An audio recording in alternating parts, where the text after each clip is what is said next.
Bonjour Eric Christiania, nous sommes à Bidjoka, belle localité située à une dizaine de kilomètres du centre-ville de Ludov, où se repose pour l'éternité l'artiste musicienne Natacha Bizo. C'est ici que cette terre a été refermée sous le regard impuissant de ses amis d'hier, des artistes et autres curieux venus des quatre coins du monde entier.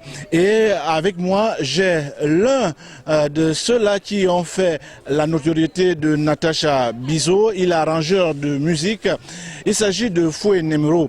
Alors, bonjour Nemro. Bonjour, bonjour. Vous avez connu Natacha Bizo. Qu'est-ce qu'on peut retenir de son passage artistique sur Terre? Alors, disons que la croisade avec la rencontre avec Natacha Bizo dans le monde artistique date depuis 25 ans, de plus de 25 ans, où elle était chorégraphe professionnelle dans les groupes artistiques dont j'étais l'arrangeur.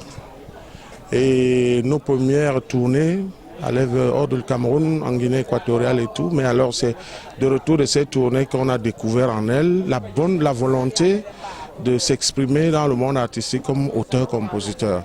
Ce n'était pas évident, mais il fallait un parcours assez évident parce que nous sommes rigoureux, puristes en matière de création musicale. C'est alors que Justice Béyéné, un autre auteur-compositeur, a eu à l'encadrer sévèrement dans la chanson musicale. Et à l'issue, elle était arrivée auprès de moi, arrangeur de musique, dans un studio dont j'assurais l'ingénierie du son.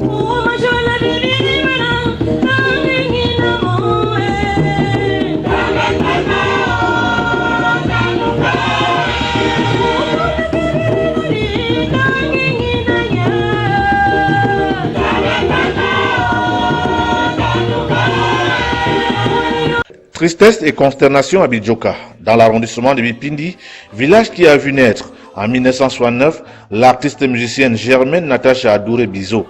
Décédée le 15 octobre dernier, elle a été inhumée sous le regard impuissant de sa famille biologique éprouvée et ses collègues artistes concernés. C'était une battante qui n'avait pas de complexe ou qu'elle se trouve dans le genre féminin.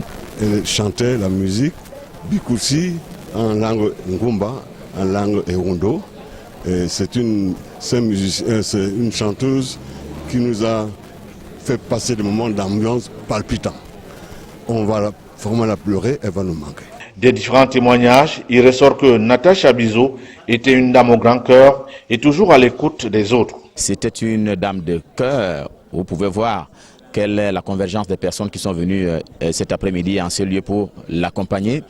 Parce que c'était une maman. C'était une femme extrêmement forte, avec une force de caractère à nul autre pareil, une vraie tigresse de scène. Et c'était aussi peut-être l'une des véritables attractions de son art. S'inspirant des saintes écritures, l'abbé Albert Bilongo a relevé que la mort est un triomphe lorsqu'on a bien vécu. La mort est une réalité probante et qu'elle est connaturelle à l'homme. Et nous vivons comme si elle n'existait pas. Or, on devrait savoir que si on est né, on va aussi mourir.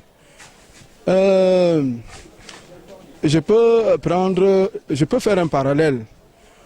Vous voyez, lorsque vous commencez le travail à la fonction publique, par exemple, vous devez aussitôt préparer votre retraite le même jour. Mais curieusement, la retraite nous surprend toujours. C'est de la même manière que nous devons préparer la mort tous les jours de notre vie.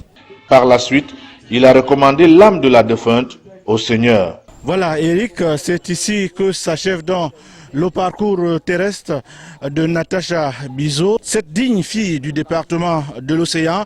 Comme vous pouvez le constater, tout le monde est parti. Il ne reste que ceux-là qui sont chargés d'embellir la tombe de l'artiste musicienne Natacha Bizo. Merci à tous les téléspectateurs de la CRTV.